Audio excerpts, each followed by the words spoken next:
Hey guys, how are you? Mrs. Klein here. This is April week 3. Yes, we're on the 3rd week of April and day 1 for 2nd grade math. Now, I had to actually redo this video because another teacher was looking at my lesson and found a mistake that I made, which I was super thankful that she pointed that out. So I'm super glad because now we can make sure that we do this paper the right way.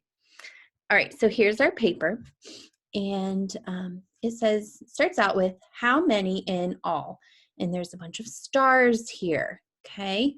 Now we could take our time and go through and count them all, okay, if you want to. It might take a long time because there's quite a bit here, or look, they're grouped together in groups of 2.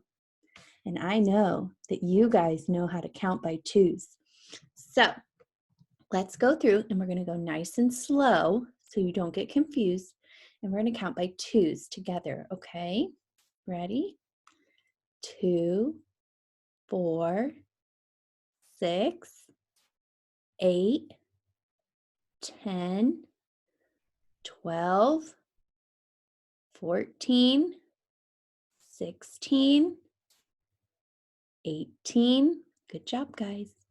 20, 22, 24, 26, 28, 30. Keep going, you're doing great. 32, 34, 36, 38, 40. Okay, so how many stars are there? There's 40 stars. Let me get my pen out here so we can write. There's 40 stars, individual stars here. So if we were to count them all by ones and we were going 1, 2, 3, 4, there would be 40 ones here, right? So 40, whoops, my pen has a mind of its own again. Oh, good gravy.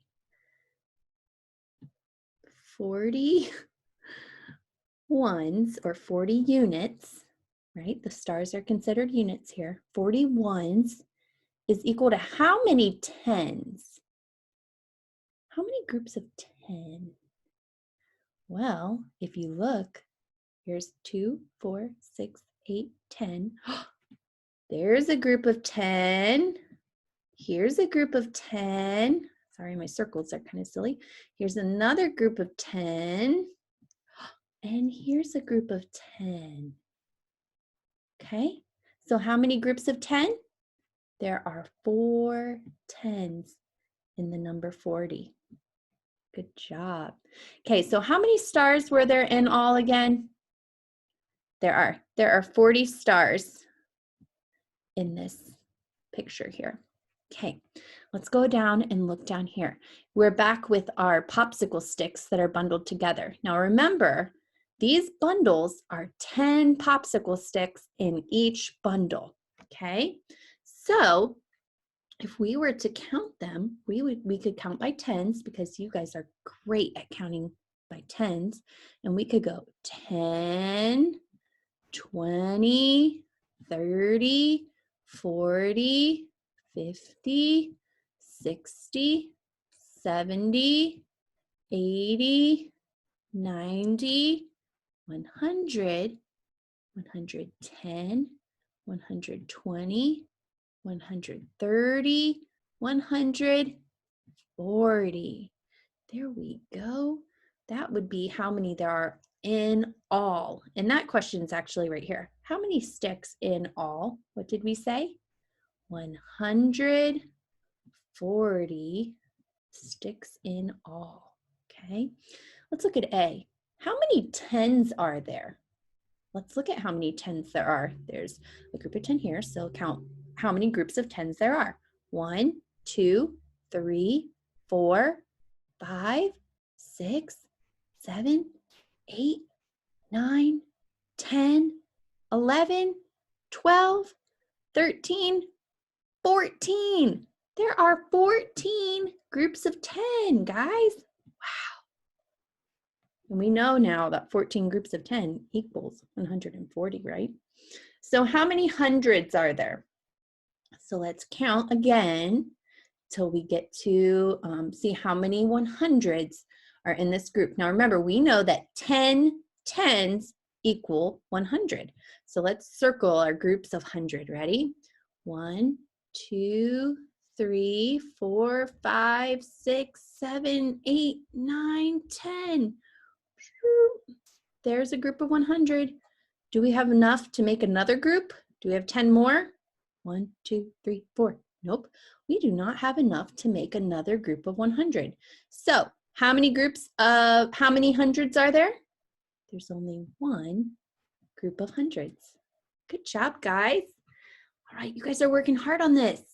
Let's look at number 3. This one might be kind of tricky, but I know that you guys can get this, okay? It says, Sally did some counting. Look at her work. Explain why you think Sally counted this way. Okay, I want you guys to pay attention because the rest of this week, we are going to be counting this way.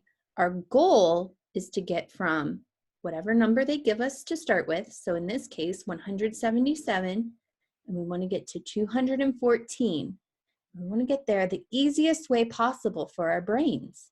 So what they suggest in what Sally did here, if you look at her pattern here, she goes 177, 178, 179, 180. She counted by ones right there, okay? Because that was easy to get her to a number that, 180, that was easy to count by tens then. So right here from 177 to 180, you can put Sally counted by ones, okay? Now let's see what she counts by. She goes 180, 190, 200, 210. Okay, now she's counting by what? Look at the number that's changing. The number in what column? The number in the tens column. The 8 changes to the 9, changes to the 0. Okay, so it's going up by tens. She's counting by tens from here, 180, all the way to 210. So you can draw a little swoop here, and you can write down Sally is counting by tens right here. Okay, now let's look and see what she does to get from 210 to 214. 210, 211, 211, 212, 213, 214. So from 210 to 214, she started counting by ones again. Okay, so she is trying to get, like I said, from 177 to 214 in the easiest way possible. So it's easier for us to be able to skip in groups of 10 or groups of hundreds if we can, okay? Because it'll go quicker. Now, if we were to actually count by ones from 177 all the way to 214, it would take a long time, okay? So that's kind of what it's showing us here, is that we can actually count to those numbers in a quicker way, okay? So that's all that is showing us, is that we can do it in a quicker way. Now I'm going to add some text to these to show you what you can write to label this. Remember, in math, we still have a lot of writing. We have to label things, we have to explain problems, okay? Just because it's math does not mean that we don't write. So on this part, remember we said, Sally counted by ones, okay? Then on this one, we said Sally counted by, what'd you count by? Yeah, tens. Good. Then on this one, we say Sally counted by, yeah, she went back to counting by ones to get to 214, okay? She did this because it was easier for her and a quicker way for her to get from 177 to 214, okay? So we can say Sally, oops, I have all caps on. Sally chose to skip count when she could, so she could get to the number 214 quicker. Okay, so that explains why she did it. Okay, you can pause the screen here so that way you can get caught up on the writing. Again, I really explained this one because later this week we're going to have to do this ourselves. And it's not just going to be looking at what Sally did, it's going to be us doing it. So I'm really excited. Okay, I look forward to hearing from you guys and seeing how you do and what you thought of this math lesson. And I will talk to you guys later. Love and hugs. Bye.